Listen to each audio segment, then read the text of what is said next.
दशकों से भारत वामपंथी उग्रवाद का दंश झेल रहा था। उग्रवादियों द्वारा देश के विभिन्न हिस्सों में शांति भंग करने की कोशिश जारी थी।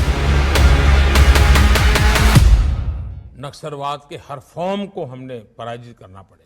बंदूक वाला भी है और कलम वाला भी नक्सलवाद, हमें इन सब का काट निकालना पड़ेगा। माननीय प्रधानमंत्री श्री नरेंद्र मोदी के नेतृत्व में गृह मंत्रालय ने वामपंथी उग्रवाद के समूल नाश के लिए कार्य प्रारंभ किया और पूर्व की डिफेंसिव नीति को दरकिनार कर इन उग्रवादियों की गतिविधियों पर लगाम लगाने के लिए एक व्यापक आक्रामक रणनीति अपनाई। इस नीति के तहत सुरक्षा बलों ने नए नए इनोवेटिव तरीकों से नक्सलियों को घेरा और एकजुट अभियान चलाया, जिसमें सुनियोजित सैन्य अभियान, खुफिया जानकारी, उग्रवादियों की फंडिंग पर निगरानी, सीमा नियंत्रण, जन जागरूकता, मजबूत कानूनी उपाय और सामुदायिक सहभागिता शामिल है। हम कगार पर है, वो दिन दूर नहीं कि देश वामपंथी उग्रवाद से पूर्णतया मुक्त हो जाएगा।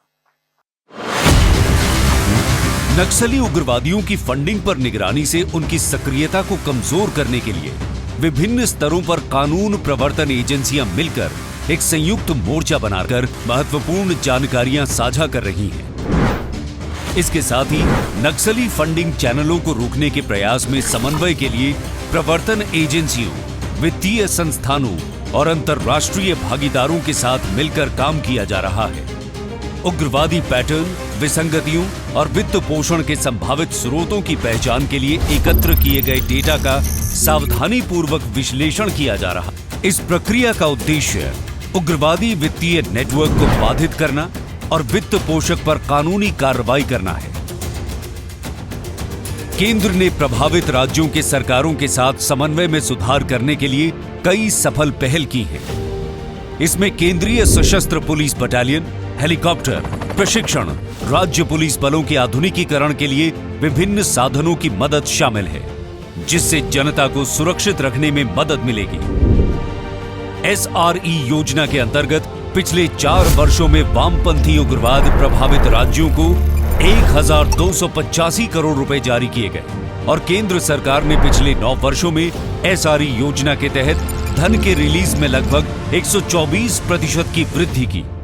साथ ही केंद्रीय एजेंसियों को 4 वर्षों में 73 करोड़ कैंप इंफ्रास्ट्रक्चर के लिए और 6 अस्पतालों के उन्नयन के लिए 12 करोड़ 6 लाख की सहायता मिली है। उग्रवाद से जुड़े अपराध कानूनों को मजबूत किया गया। त्वरित न्याय सुनिश्चित करने के लिए अदालतों में नक्सल संबंधी मामलों को तेजी से निपटाने पर जोर दिया गया। प्रधानमंत्री श्री नरेंद्र मोदी के मार्गदर्शन में गृह मंत्री अमित शाह की बनाई आक्रामक रणनीति ने नक्सल उग्रवाद के खिलाफ माहौल ही बदल दिया। काठमांडू से तिरुपति तक रेड कॉरिडोर बनाने की बात करने वाले वामपंथी उग्रवाद अब कुछ ही जिलों तक सिमट कर रह गए हैं। ये एक ईमानदारी से क्रियान्वित आक्रामक रणनीति की शक्ति का प्रमाण है कि हिंसा को समाप्त कर स्थायी शांति स्थापित करने के सपने को साकार किया जा रहा है।